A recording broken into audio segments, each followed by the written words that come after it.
Purusha Prakriti Shtohi Bhukte Prakriti Changunan Karanam Guna Sangosha Sad Asad Yoni Janmasu. Translation: the living entity in material nature thus follows the ways of life, enjoying the three modes of nature. This is due to his association with that material nature. Thus, he meets with good and evil among various species. Hare Krishna. Hare Krishna, thank you. Yes, please. पुरुषः प्रकृतिस्थो हि भुङ्क्ते प्रकृतिजान् गुणान् कारणं गुणसङ्गोऽस्य स्वधा सद्योनिजन्मसु. The living entity in the material nature thus follows the way of life, enjoying the three modes of nature. This is due to his association with the material nature. Thus, he meets with the good and evil among various species. Hare Krishna. Okay, I'll go next. Chapter 13, text 22. Rosa Prakriti Stohe Bhakti Prakriti Jandunan Karanam Guna Sambosha Sad Asad Jini what? Sad Asad Jini what? Sad Asad Jini Jan Master translation. The living entity in material nature thus follows the ways of life, enjoying the three modes of nature. This is due to his association with that material nature. Thus, he meets with good and evil among various species. Hare Krishna. Okay, Prabhu. Purusha Prakriti Stohi Bhakti Prakriti Jan Gunan Karanam Guna Sangosha Sad Asa Jini Janmasu. Translation: the living entity in the material nature thus follows the ways of life, enjoying the three modes of nature. This is due to his association with that material nature. Thus, he meets with good and evil among various species. Hare Krishna. Hi, thank you very much. Okay, before we continue with our presentation of chapter 13, let's remind ourselves of the summary of what we did last. Okay. Want to possible that? Can you hear me? Yes, we can hear you, Prabhu. Want to go through the summary? I'll do it, Prabhu, but I'll do it quickly because we're gonna. Okay, so we started with chapter 14 yesterday, the three modes of material nature. And the first, really the main topic here is how Krishna will explain the three modes, how they work, how they bind us, and how they are transcended by us. Okay, for the first four verses, Krishna is trying to prime us. In the first verse, he said that he will disclose to us a very supreme wisdom. And this wisdom is the best of all knowledge.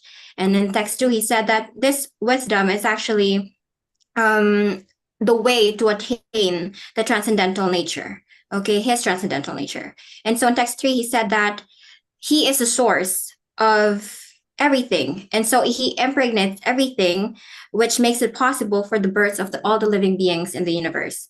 And in text 4, he confirms that by saying that he is a seed-giving father. Okay, so those are just priming us. These verses are just priming us for the start of the topic, which is the three modes of material nature, which starts at text 5, whereas Krishna describes the three modes of material nature, the goodness, passion, and ignorance. And Krishna is saying that when you come in contact with these three modes, then you become conditioned naturally. Okay, so for text 6, the mode of goodness was explained by Krishna to us. So according to Krishna, this mode is where one is conditioned by the sense of happiness and knowledge. And although it's higher than the two other modes, it is still it still has some shortcomings or difficulties. Just like when Srila Prabhupada mentioned in the purport that those that are in a mode of goodness sometimes feel superior over others. They think lowly of others because they are in that platform. Okay, so that is a difficulty that one may face if they are in a mode of goodness. Although this platform is higher than the two modes, this is not the goal. The goal is to transcend the three modes. Okay, just don't forget that. For verse 7, the mode of passion was described by Krishna. So here Krishna is saying that this is where one feels unlimited desires and longings. So if you're very ambitious, if you have so many wants and needs in this world, then you are in a mode of passion. Okay. So normally those that are in a mode of passion are really karmic people. They work in order to receive a lot of benefits and in order to make themselves more comfortable in life. So they are in a mode of passion, okay? For the last verse that we tackled yesterday, that's verse 8. Here, the mode of ignorance was described by Krishna. According to him, this is akin to mode of darkness because in this platform, you are practicing madness, indolence, and sleeping above the required 6 hours of sleep, and even eating, practicing gluttony when it comes to eating. So in the mode of darkness or mode of ignorance, sometimes the soul or the living entity do not know that they are in this mode. They are completely unaware because you were saying that the modes of nature are really like a veil. You don't know that you are in it, okay, unless you really look into what you're doing. Like for example, like if you sleep more than like 10 hours a day, it may seem like it's not a big deal, but doing such activity is a sign that you are in a mode of ignorance, okay? And so Srila Prabhupada was concluding in the purport that these are the symptoms: indolence, laziness, procrastination, right? And being in a mode of anger all the time, having a really, really short temper. These are the symptoms that a person is conditioned by the modes of ignorance. That's it, Prabhu. Hare Krishna. Thank you very much. You really went straight to the point of direct of mode of ignorance, short temper. I didn't mention short temper. You mentioned it. That is very nice. Madness. Can you hear me? Can you hear me? Prabhu. We can hear you, Prabhu. Very good. Is it clear? Not so clear because of the headset. So I should remove the headset. It's like we're in the deep ocean, submerged. Is it okay now? Yes. What about it now? The Better, Wi-Fi is Prabhu, better. low. Is it better? Yes, better. How is it now? It's better, Prabhu. Okay. So we continue. It's a very nice summary. So now we have 3 minutes. Let's go ahead with our presentations. You really have to do it very quick.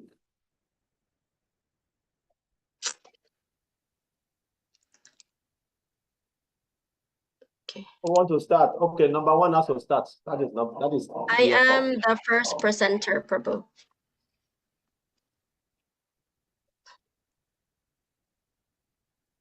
I'm going to share my screen, Prabhu. Please go ahead and share your screen. Okay, 1 second. Okay, can you see my screen? Not yet. There it is. Okay. Yeah, we can see it now. All right, so since you can see my screen now, I'm going to start. I offer my humble obeisances to all of my gurus and as well as to my Shiksha Guru, for whom if not because of him, I will not be here. And also I'm going to offer my obeisances to Prabhu Kavi because one of my presentation is going to be including what he said during the class. Okay, so Hare Krishna, everyone. So today we're going to start. So we're going to talk about, 1 second. Srimad Bhagavad Gita, chapter 13, Nature, the Enjoyer, and Consciousness. I'm going to summarize verses 1 to 6.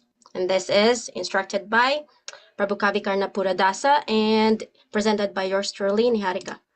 So, Wait, 1 second. Oh my God, what is wrong with my presentation? So, wait. So basically, at the beginning of this chapter, Sri Arjuna asked 6 questions, and these are: what is Prakriti? What is Purusha? What is the field? Then, what is the knower of the field? What is knowledge?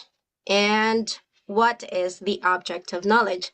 But basically, for these verses, verses 1 to 6, this is mainly focusing on what is the field, Kshetra, and what is Kshetragyan, or knower of the field. So, let's start off to the next. So, what is Kshetra? According to the purport, 1 second, the body is the field, or Kshetra. And, sorry, this is the wrong one. Where am I reading? Here, it's here. So, what is the body? So, the body is made of senses. And according to the capacity of the body, he is offered a body or field of activity. Therefore, the body is called Kshetra, the field of activity for the conditioned soul. And then, what is Kshetragyan? So, Kshetragyan is someone or the one that knows the body or the knower of the field. And Kshetragyan does not associate with the body. And also, with regards to Kshetragyan, with regards to Kshetra and Kshetragyan, Srila Prabhupada gave a very nice example in one of his classes. He mentioned that he was saying that we are like, for example, just like we are living in this apartment. So, but we all know that I am not the apartment, but we are living in the apartment. So similarly, we are not the body, but we are the soul. So we're just using we're just using our body for the time being. So this is one of the example of Srila Prabhupada in one of his classes. And also, it should be known to everyone that there are 2 types of Kshetragyan, and that is us, the living entities, and of course, Shri Krishna as the super soul, and he is called Sarva Kshetragyan, or the knower of all the bodies, not just my body, but everyone's body, be it animate or inanimate. So we can see it here, 2 types of Kshetragyan, the living entity and the super soul. And then, as you can see here, is something is going to pop up in this screen right now. So there are 2 birds. So you can see the famous example in Srimad Bhagavatam. So this is, one bird is eating the fruits of the material nature, the fruits of the tree, and then one bird is looking at the other bird who's eating. So basically, the one who's watching us is Shri Krishna, and this is us. So this is like obviously saying that one is superior to the other one. So one is subordinate. So, and in this case, there were 5 levels of, oh, what is the timer? Bravo, extension. so, so there are 5 levels of self-realization. Why is it so fast? There are 5 levels of self-realization, and that is called Brahmapucham. We have Anamaya, dependence on food, Pranamaya, living symptoms. And then we have Jnanamaya, thinking, feeling, and willing. And then we have Jnanamaya, that's distinguishing body and soul. And then we also have Anandamaya, realizing the all blissful nature. And also, it was mentioned by Sri Krishna in the verse 6 of this chapter. The 24 elements is actually 25, including the Purusha. And you all know these already, so I'm not going to explain this one.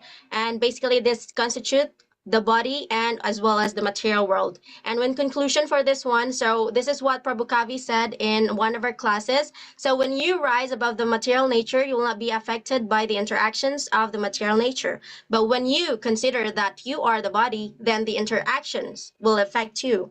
When you realize that you are not the body and you rise above the perception of the body, then you become situated on the level of the soul, then you will not be disturbed by these interactions. So that is the conclusion. Hare Krishna.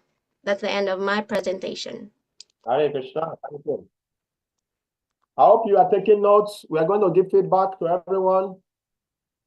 Are we taking notes? I can call anyone to give feedback. Okay. So who is the person taking from 7?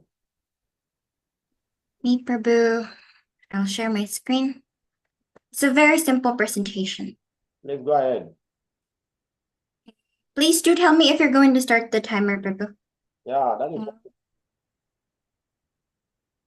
Once your presentation is up, then we will start the timer.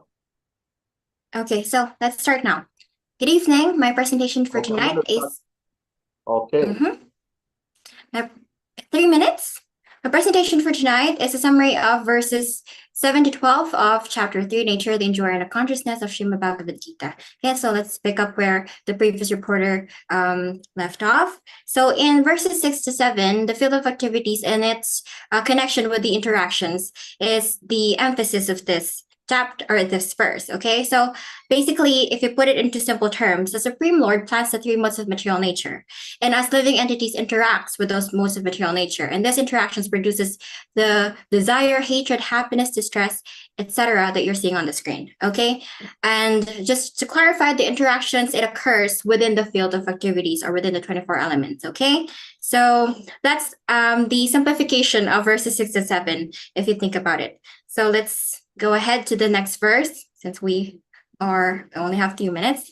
So for verses 8 to 12, the 20 processes of knowledge is going to be described by Krishna, and it's going to be explained thoroughly by Srila Prabhupada in the purport too. So we're not going to be led astray. We're not going to be like clueless of what these processes are, because Srila Prabhupada has got our back. Okay. So the first stage of the 20 processes of knowledge is humility. So before I start everything else, this whole thing, like the verses 8 to 12, it is not the interaction that was mentioned in the previous verse, okay? The 20 processes of knowledge are the means to get out of the entanglement of those 24 elements in the previous verse, okay? So the first step or the beginning of the process is humility, okay? Srila Prabhupada described humility as not being anxious to have the satisfaction of being honored by others. So meaning you are not really wanting to be famous. Like for example, you don't want to be famous for your religion, okay? You just want to be, you're not happy or distressed when you're being honored or dishonored. That's humility. And it is synonymous to really pridelessness, because a man in perfect knowledge knows that he is not the body. So honor or dishonor pertaining to his body is useless to him. Okay?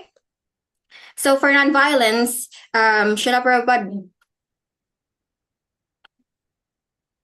okay, define this as not putting others into distress. It's a much broader definition than the general definition of not killing or destroying your own body or the body of others, right? So the next process is tolerance. So here, one should be practiced to bear insult and dishonor from others, just like what Prahlad Maharaj had done, okay? Simplicity. So here, you need to be straightforward, that you can disclose the real truth even to your arch nemesis, just like what Dronacharya had done, okay? And then the next step is approaching a bona fide spiritual master. So this is essential, because without the instruction of a bona fide spiritual master, you cannot progress in your spiritual practice. And there are 2 benefits really in approaching a bona fide spiritual master. The first one is that he is a representative of Krishna. So if he bestows blessings to you, then it's like you are being bestowed blessings by Krishna too, okay? And also, the regulative principles will be easier for you if you are serving a spiritual master without reservation, okay? The next process is cleanliness. We have internal and external. Internal, bathing 3 times a day at most, twice a day if that's the only thing that you can do. Internal cleanliness is chanting the Maha Mantra and not doing it offensively, okay? Meaning that you are chanting and following the 4 regulative principles strictly, okay? Steadiness, self-control, and then renunciation of objects of sense gratification, meaning that you're going to control or manage your urges and senses, your tongue, your ears, your eyes. So these senses, you must use them for the pleasure of Krishna, okay? You smell the flowers that you're going to offer to Krishna, you taste the prasadam that you offer to Krishna, just like that, okay? Okay, the next process is the absence of false ego, meaning that you know here that you're not the body, that you're a spirit soul. And upon knowing that, upon understanding that, you know your real ego. Okay.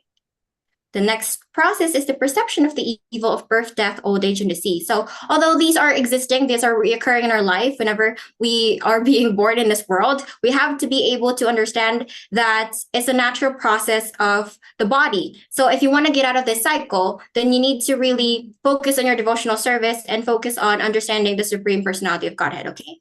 The next is attachment.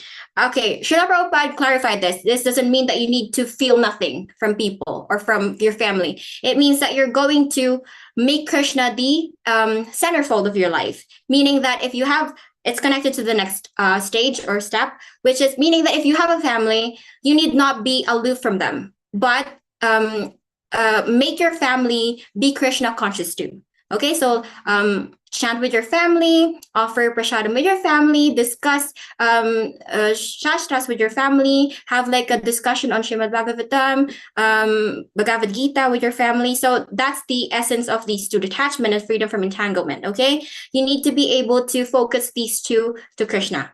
He is the centerfold here. Okay.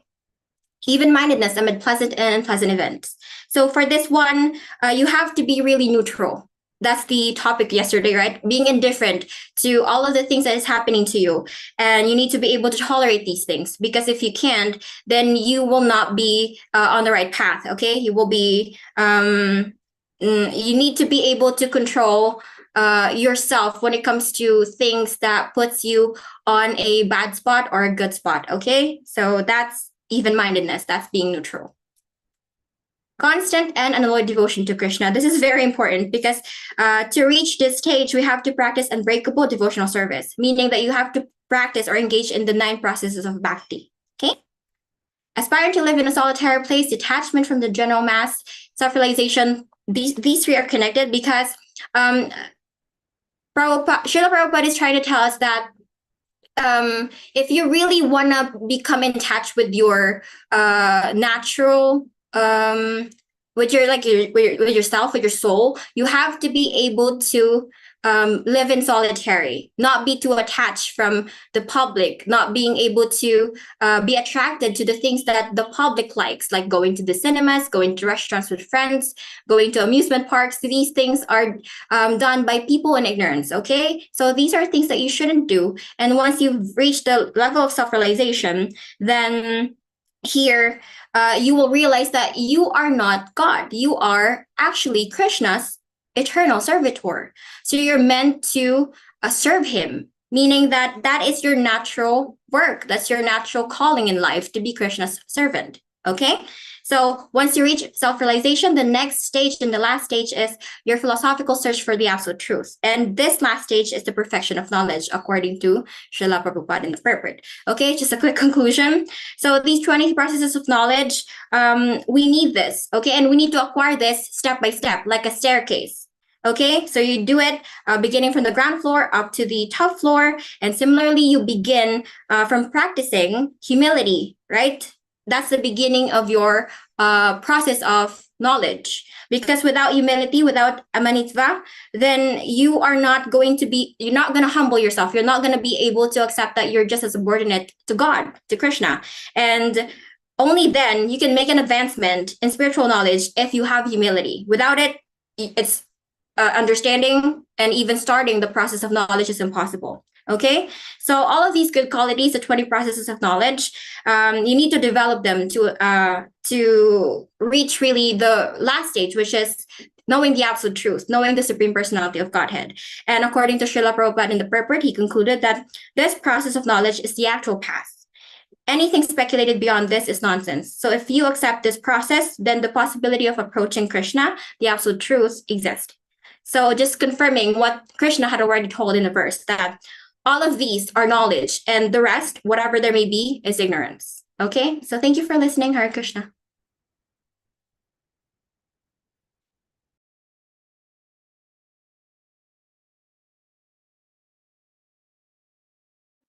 Prabhu, you're muted. Thank you.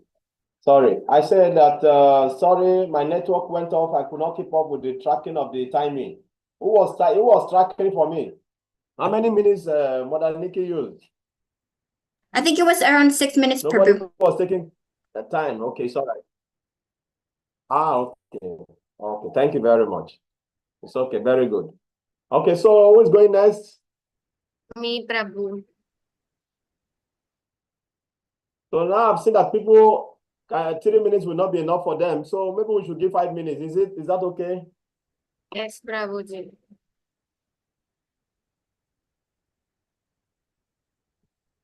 Can you see Do we all agree with that? Do we all Yes, agree with Prabhu. that? It's only fair, Prabhu. Okay. Because I added more time for others also. So it's okay. So 5 minutes, okay? Whatever you want to say it in 5 minutes. Can you see in my screen, Prabhuji? Yes, we can see your screen. Hare The Krishna old to man everyone. sitting before Krishna. Hare Krishna to everyone. Please forgive me if anything goes wrong with my presentation. So I'll be presenting today from chapter 13.13 to 13.18.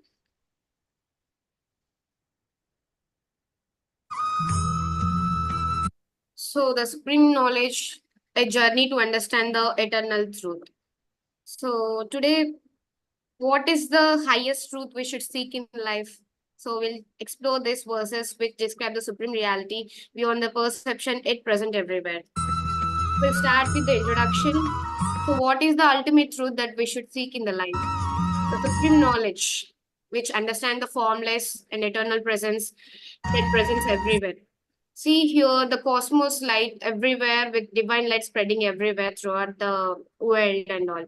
So that's how we knowledge is exploring everywhere.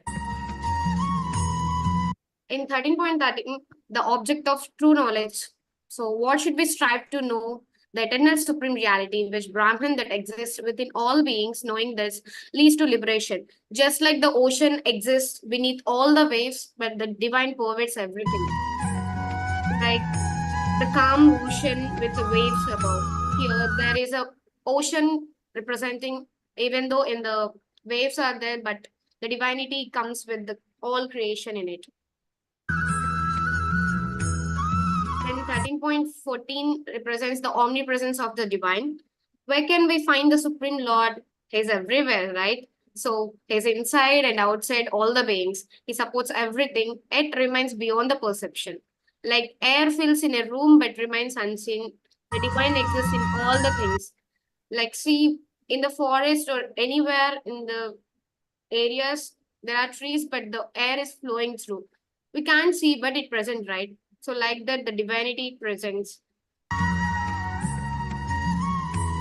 13.15 says the immanence and the transcendence. What is the immanence? It presents the divinity with everything in the universe. It signifies that God or supreme reality exists with all beings, nature, and even with ourselves, rather than being separate or distant. So is divine near or far, moving or still? So he is both near and far, moving and immovable, within and beyond all the things.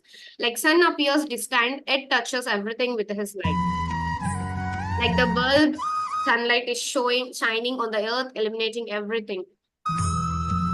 13.16 explains that beyond human perception. So, can we see the Supreme Lord with our eyes? No, right? But he is beyond the senses, but can be realized through the wisdom and the devotion. Just like as we cannot see the electricity but feels its power, we can experience the divine through spiritual awareness.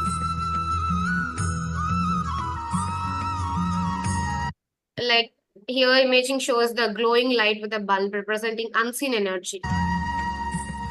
The 13.17 represents the light of all the lights. What is the source of illumination of the universe? The divine is the light of all the lights beyond darkness and the ignorance. Just like the moon reflects the sunlight, our wisdom reflects the divine knowledge. Like here, moon is shining in the night sky, though moon is shiny, right? 13.18 shows the ultimate goal of knowledge. So, knowing the supreme brings the liberation and unites us with the divine. Just like a drop of water merging into the ocean, the soul merges with the eternal truth. Just like the droplet merging into the ocean. Just like, see here, the water droplet merging into the ocean. So, conclusion, the divine is everywhere in all the things. He is beyond our senses but can be realized through the wisdom. He is the source of all light, knowledge, and liberation. Thank you. Hare Krishna.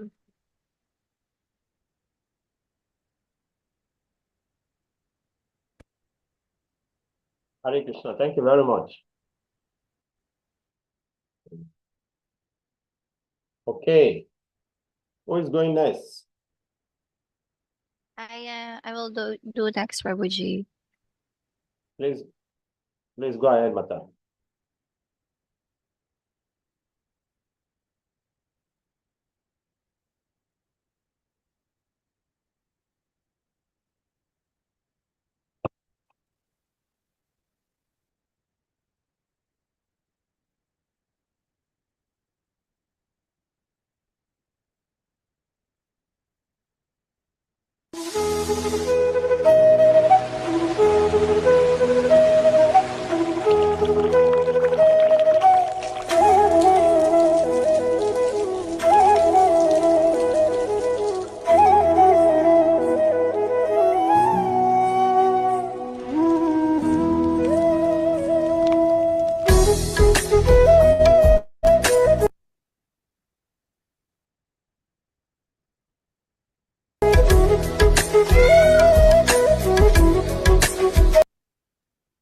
Sorry, Prabhuji. I have a voice that I use, but I don't know why it's not playing. So give me 1 minute to try again.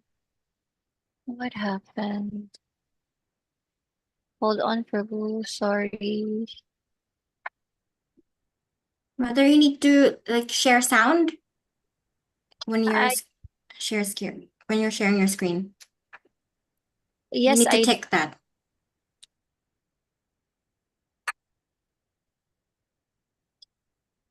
it's okay, Mata. I think it's error. Anyway, it's fine. I'll just I don't know why. I put the sound actually. So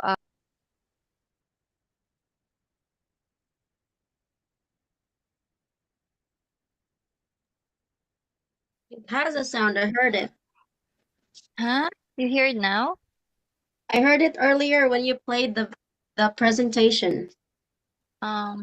It's okay, It Mata. was It's gone. it's Anyway, there. so Hare Krishna, please accept my humble obeisances. All glories to Shiguro and Goranga. All glories to Srila Prabhupada. Today, I will be presenting the Bhagavad Gita summary of 13, verse 13, 19 to 24, presented by your servant Ashaya Devi Dasi.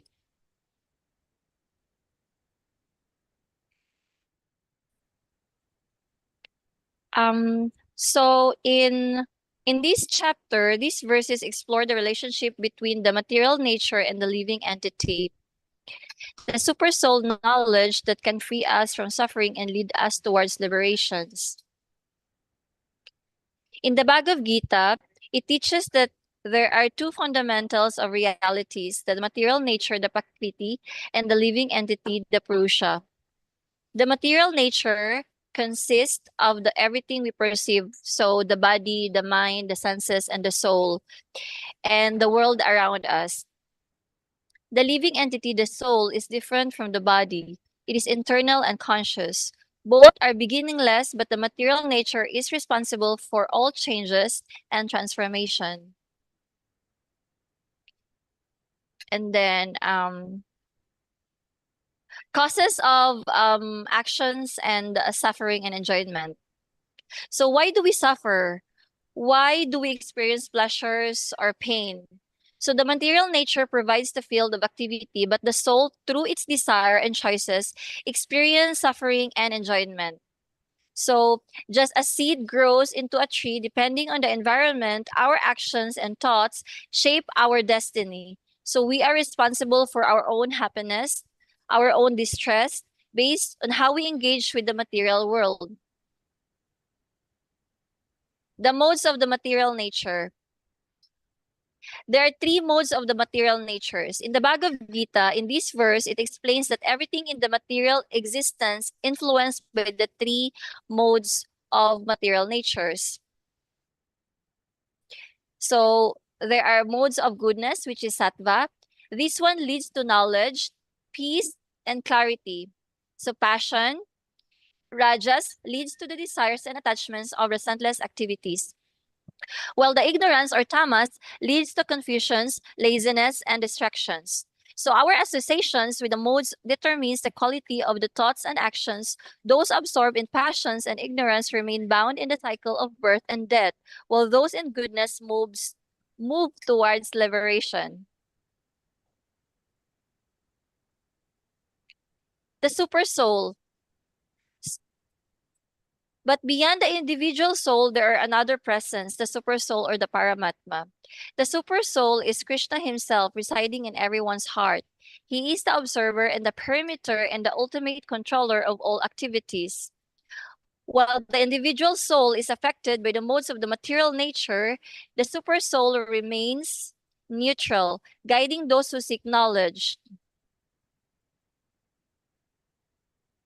Liberation through knowledge. So how do we free ourselves from suffering and illusion? So Krishna provides us the answer in these verses.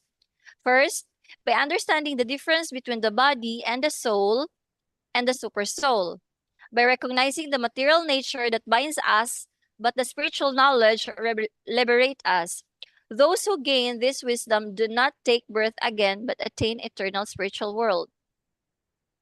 Word. Sorry, I'm really having hard time to pronounce this. Okay, so the conclusions is material nature governs the physical world. The soul is eternal but trapped in illusion. The three modes of the material natures shape our experiences, but the super soul Krishna is the divine guide within. Knowledge of these truths lead us liberation. By applying this wisdom in our lives, we can transcend suffering and move towards a state of true freedom and eternal bliss. Thank you so much, Hare Krishna. Next, I'm going next, Prabhu. I shared this. okay, please start.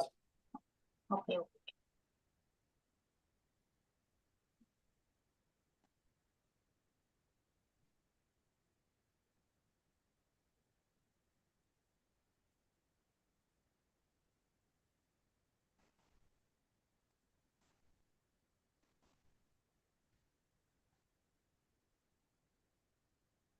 Oh my God, how to share this?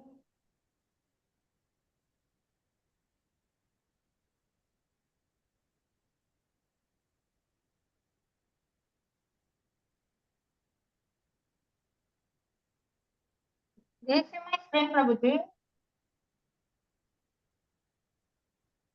Please go ahead. Time is going.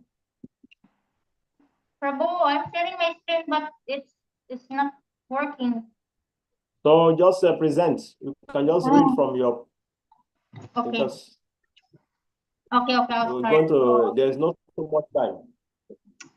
Okay, so my part is 13, chapter 13, conversation, verses 25 to 30. The verse is 25 to 26. It is talk about the importance of hearing. So there are so many people who are educated, but they don't have a spiritual life. They don't know philosophy at all. Why? Because in modern world society, there's no practically education of spiritual matters. So Lord Chaitanya, who preached Krishna consciousness in modern society, he gives great stress of hearing, because by hearing the vibration of Maha Mantra, and if one is take advantage of hearing about Krishna, he will definitely develop peace about Krishna.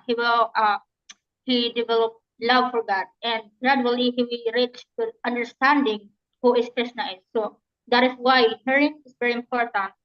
That but you have to hear this from the right source.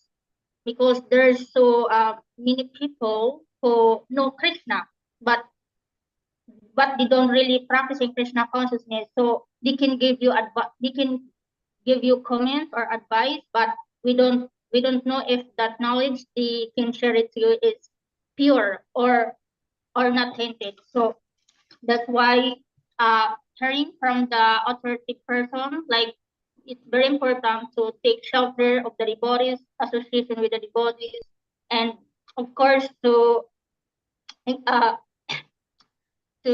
uh, hearing from the authoritative, like chapter 4, verse 34, it is also an important verse, like mentioned there, Tadvidhi Pranikatina, Paripasnina Sibaya, or Padikshanti Tidyanam, Janina Sattva Darsinaha. So, as it mentioned, just try to learn the truth by approaching a spiritual master, inquire from him submissively, and render service unto him.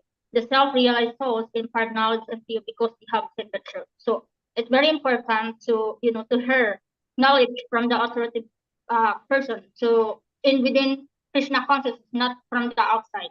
Okay. So in the next verse 27 to 30, that is talk about Krishna. Krishna is the knower of everything. So the knower of the flow, which is Chitrajan, which is Krishna.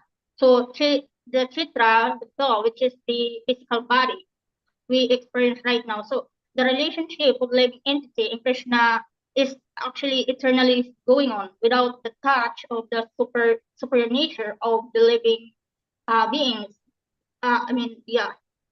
So without the nature of the living, no, the superior nature of living entity, not without the living superior nature, the living entity cannot grow. So we are eternal part and parcel of the Lord. So superior and inferior nature, this is material nature that's created by Lord Krishna.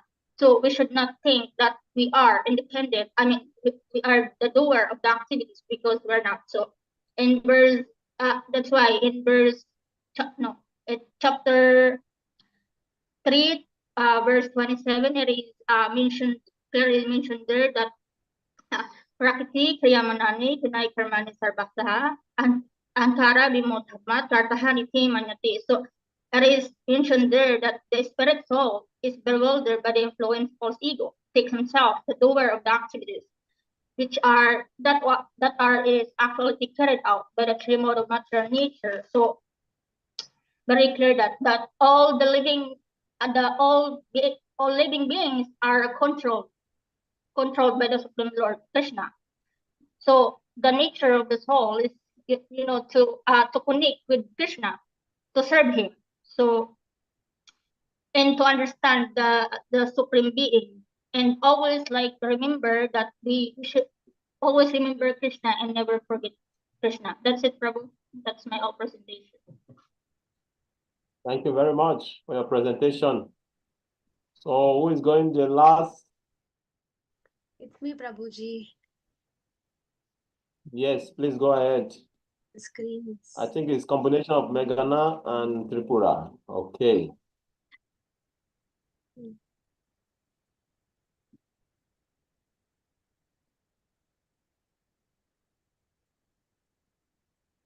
Can we start?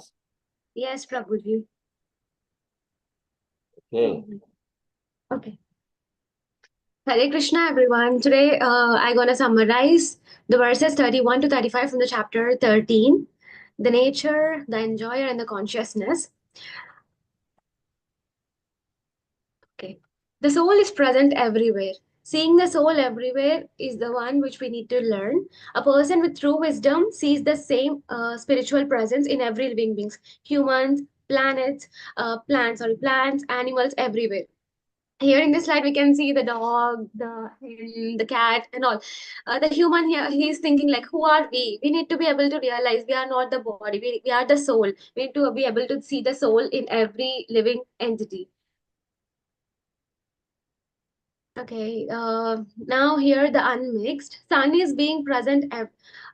Generally, it is said like Krishna used a beautiful analogy in the chapter 13, verse 33, that a sky encompasses many things, but yet remains unmixed.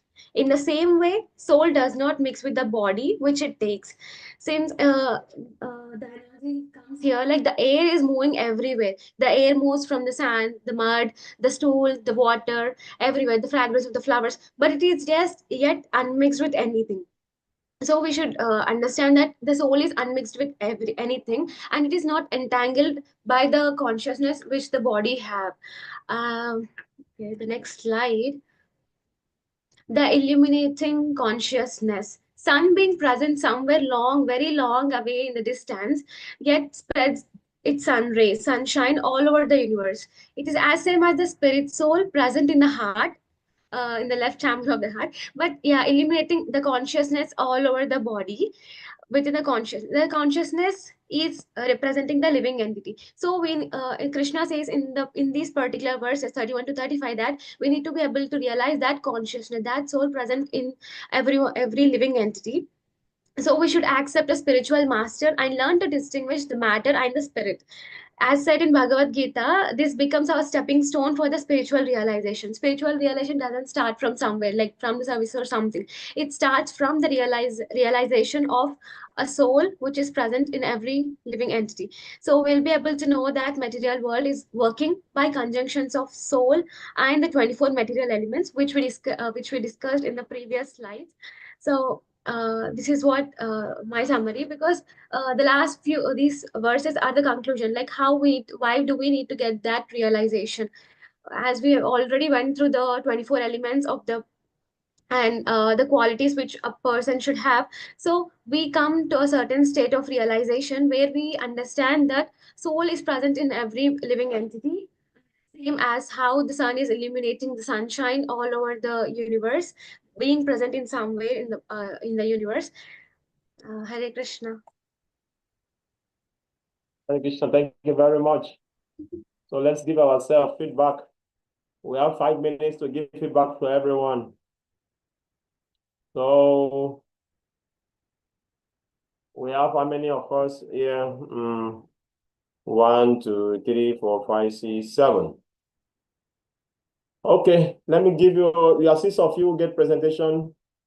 Okay, Mother Nikki, you give feedback to Mother Shraya. Mother Shraya, you give feedback to Mother Nikki. Mother Niharika, you give feedback to Lashmi. Lashmi, give feedback to Mother Niharika. Mother Tripura, give back to Mother Angel. Mother Angel, give back to Mother Tripura. Let's start.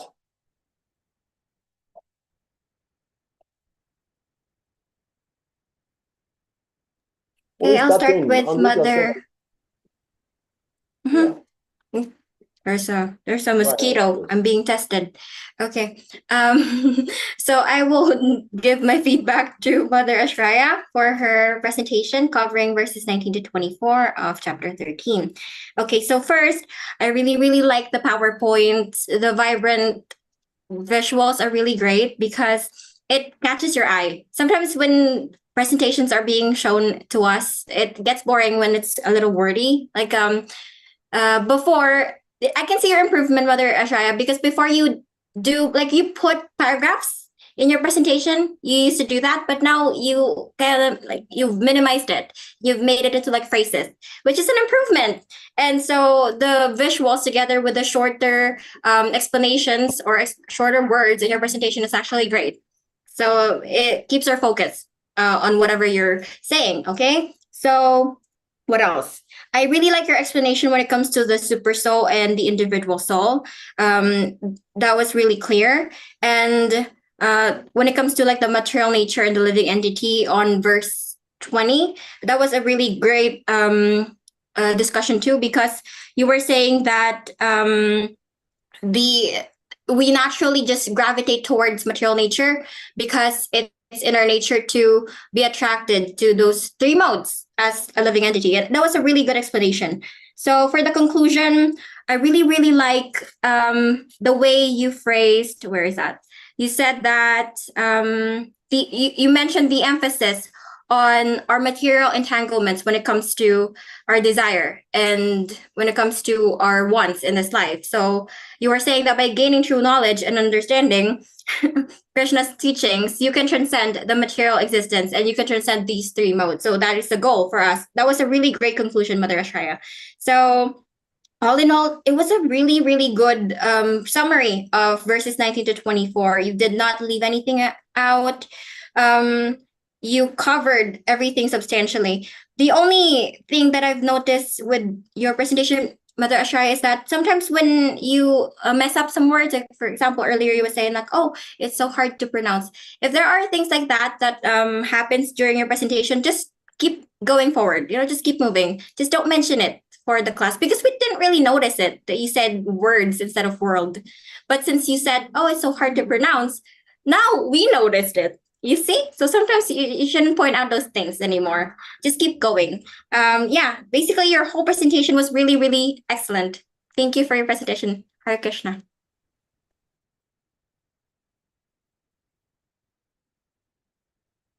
Okay. Mrashaya, do yours Thank you immediately. so Don't waste time. We don't have so much. much time. Yes, Prabhuji, sorry. Thank you so much, Mata Nikki. Actually, I really made a voice about that, but it didn't work out anyway. So, first, to Mata Nikki, I what I like about her presentation is always very clear. Hello, can you hear me? Please, when they give you feedback, don't try to be Prabhuji. whatever I mentioned. Just continue with your own feedback, okay? Whatever has been done has been Okay, done. Prabhuji. Is that okay? Yes, let's So, continue. yes, Prabhuji. So to Mata Nikki, I always like her presentation because it's always like very clear, and you can really see that she really like understand everything. Like just she's very interactive, no? I mean, like she was able to really like explain it. She mentioned here, which I really like, remember the 20 process of knowledge.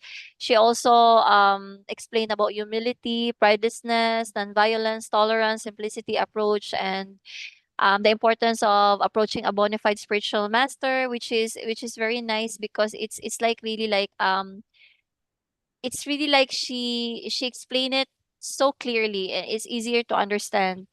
So far, very direct. I like her presentation. It's very direct and very clean and very easy to understand. Because I like presentation that is more like how do you call it, colorful. So maybe next time you can add more colorful in the presentation that's making us more alive. But everything is so beautiful, so and very, very neat. Thank you, Siki Hare Krishna. Okay, Thank I'm you very next. much. Okay, the next person. Yeah. Yeah, so sorry, to Mother Lakshmi. Yeah, the presentation was actually really nice and nice sound. But actually, I would like to warning about sound. Please be careful about using the sound because sometimes we get copyright in YouTube and the video gets removed. So if there is a copyright on the sound, then we cannot replay the presentation and we cannot see it again in the YouTube. So just be careful with the sound that you're gonna use in your presentation. And then with regards to the summary, I would suggest that the summary should be like as a whole, like the verses that you are summarizing, because earlier you were summarizing it as one by one, verse by verse. So since it's a summary, a combination of the summary of the verses that you are presenting, so it's better to summarize it as a whole so that we can look it up like how your understanding has become or what was your understanding with the verses that you were presenting. And also I would like to recommend as well that to connect it to the first verse that Sri Arjuna was asking, because he asked 6 questions. So it would be nice if you had connected that one to the first verse and which question was the verses that you presented was answered to from the question of Sri Arjuna. It would make it a clear understanding on which one was answered by Sri Arjuna, by Sri Krishna to the question of Sri Arjuna. So it would be really nice if there was a connection with that one. And so far, it was a beautiful presentation, and that would be all. Hare Krishna. Thank you very much. Thank Next. you, Mata. For Mata Niharika, it's always nice as we discuss every time. Like she's like incredibly well structured, and presentation was nice, but at first she was confused with what she's talking about. But she handled nicely with her presentation, and explaining of 6 questions is so nice. When we recap also, if you forget, if we recap also, we can easily understand by seeing her presentation. And I think there is no room for assignment, like room for improvement. That's it, I guess. Like Krishna.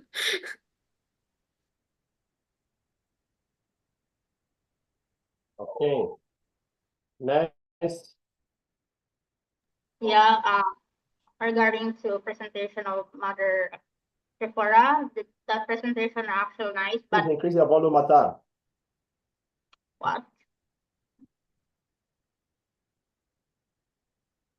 Rabo? Please increase your volume if possible. Yeah, it's already full volume.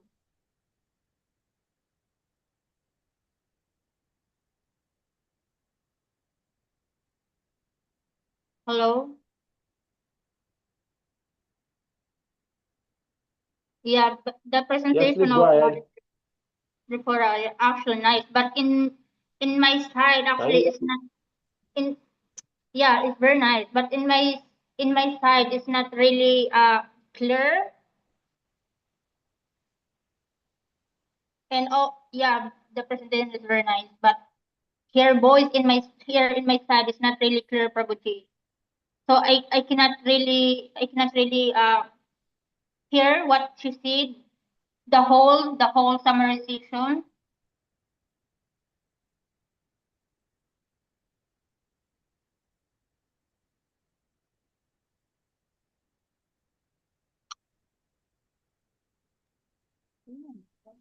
Okay. Are you able to hear me? Hare Krishna. Yes, madam. Can I go ahead, Prabhuji? Yeah. For Angel Mata, her Yeah, presentation please was go so ahead. yeah, her presentation was so to the point and it was simple and explained very well. Room of improvement is like, yeah, actually Mata made something, but due to technical issues, she was not able to present it.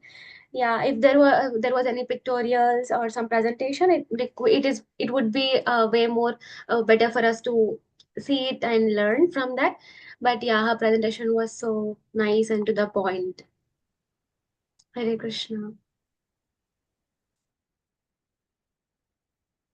Hare Krishna. Yeah, Mother Shaya, your hand is up. Prabhu Kavi, sorry, I just wanted to interrupt. Mata Angel works so hard with her presentation. So next time she can share it with us or anyone so they can open in case if she have problem. Thank you so much.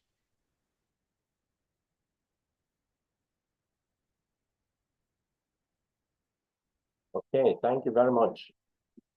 So next time, Mother Angel, you share the PowerPoint so that we can really appreciate your hard work. Okay.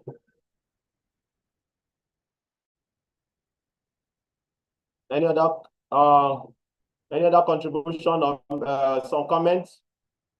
Can you hear me? We can hear you. Okay. There's Even though latency. I'm not seeing the picture, but I just want to be sure you people are hearing me because my network is very low today. Yeah. So thank you very much, everyone. And just like we discussed before, our feedback pattern is like a burger. You talk something good about the person and about the person's presentation. Then you give room for improvement without using negative word like but or use, you know what I mean by the negative word. Just when you are giving room for improvement, just say make it in a very moreover or in addition or room for improvement. Use words like that. You get my point? We don't use negative words.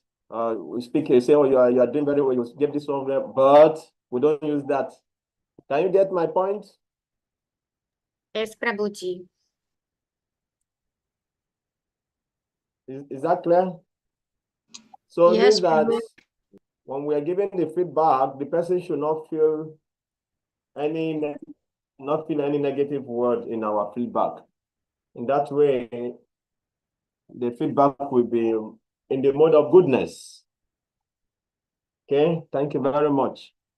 Sorry, we could not talk so much about the three modes of material nature today. We are going to continue on Monday, and I promise you, the one we are going to talk about on Monday will be very, very relevant to you, because it's so much well explained how this thing interplay in our life, and I'm just going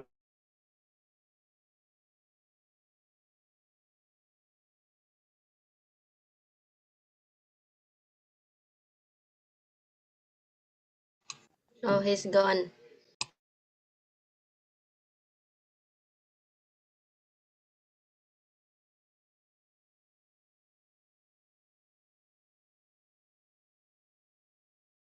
The internet is too bad. No more internet. Ang galing-galing ng mga anak ko. Hats off to all of you, dear Matajis. I love you and I miss you.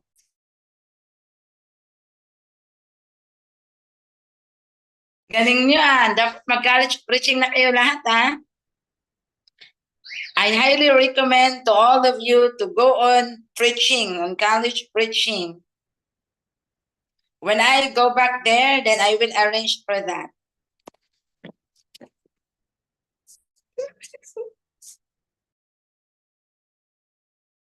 Sorry, kasi wala siya. Ay, nagsasalita ako.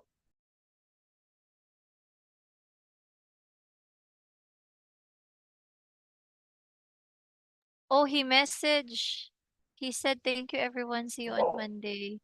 Mata, Hare Krishna po. Thank you, everyone. See you on Monday next one.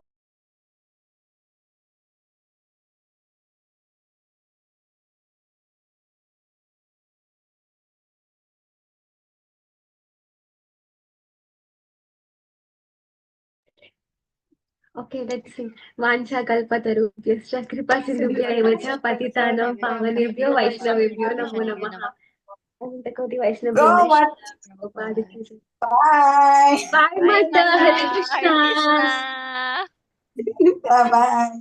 Anong gusto niyo? What do you want? I will buy Aja Prasadam only na lang. Prashadam from Jagannath Chadam Puri Dham. Okay. Hare Krishna. Very nice presentation, all of you, Keep it up.